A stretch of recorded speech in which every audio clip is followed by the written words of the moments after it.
I'm Holly Carter, the Horticulture Assistant at the Bullitt County Extension Service, and today we are with Mike McLaughlin in his garden learning how to divide rhizomes. My name is Mike McLaughlin.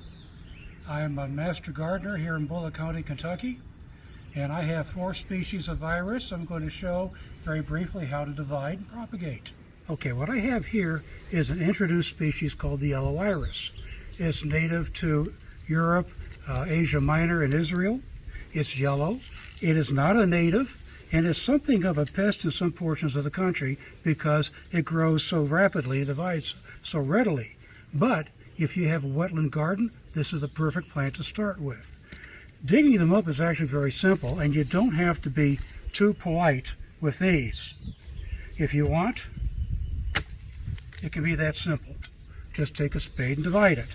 Look for the space between leaves, aim and divide. Now sometimes you're going to have to come in and clip away dead portions. And you can use a pair of hand cleavers like this.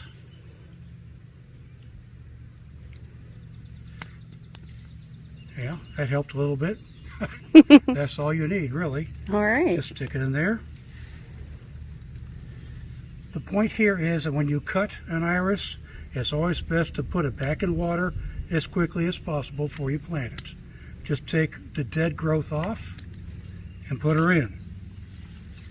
I don't think you need to fuss with it too much.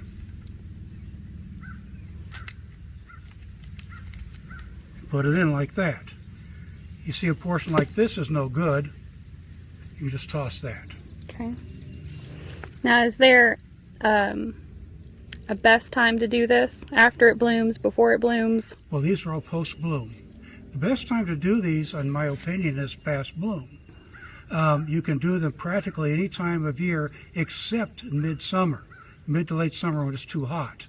Best time really is early to late spring. Now this is a rather large clump, but this is good enough to plant as it is. That's yellow iris.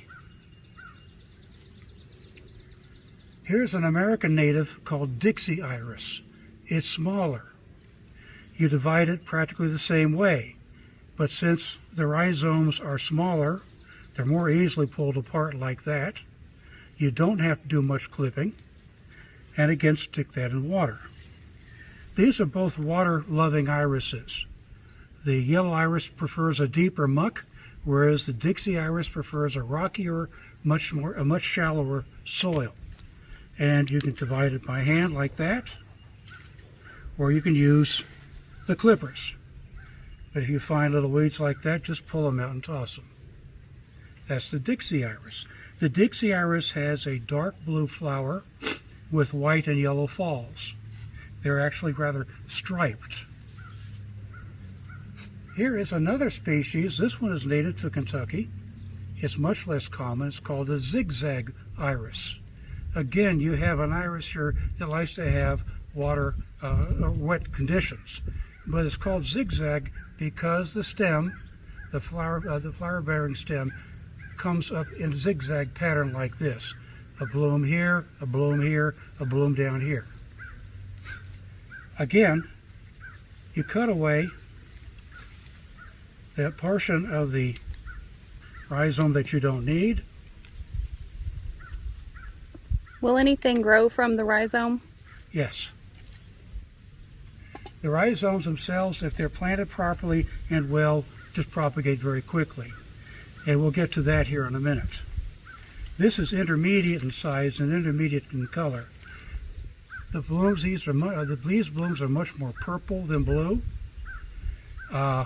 Instead of having a bluish tint to the leaves like the Dixie has, it's intermediate between that and the bright green of the yellow. The last iris we have here is actually from Russia.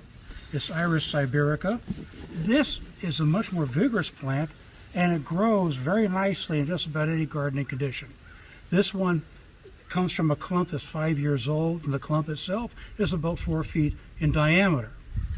And again, with this particular one, lay it flat and pretend it's an in-law. Give it a couple of whacks like that. You may lose a rhizome or two, but that won't be too terrible a thing. Now on this one, you really don't have to divide it further. You can plant it like this. And you can plant this, you can see where the rhizomes have been cut. Here's the soil level, you plant it to that soil level there. In this case, you're going to use a nice, rich, humic soil, lots of peat moss, maybe some dry manure, water that in. This does not stand in water like the other three. Now this one will have a dark blue, very irisy looking iris with a standard that's normally high in the fall, which is the same, the size of the average iris. This particular variety is called Caesar's Brother. This is the most common one you're going to find. Excellent, excellent plant. It requires no extra trouble.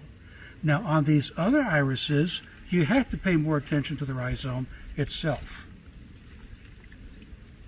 The rhizome itself usually creeps right along the surface of the mud or the soil. And when you plant it, splay out the roots some, plant them deeply into the soil, bring it up to this level, and sometimes you may need to stake it so it doesn't just fall over. But once these seeds take root, you have an excellent plant. Irises, for the most part, are easy. They're wonderful plants and they grace any yard. And that's it for me today. Wonderful. Thank you, Mike. You're welcome.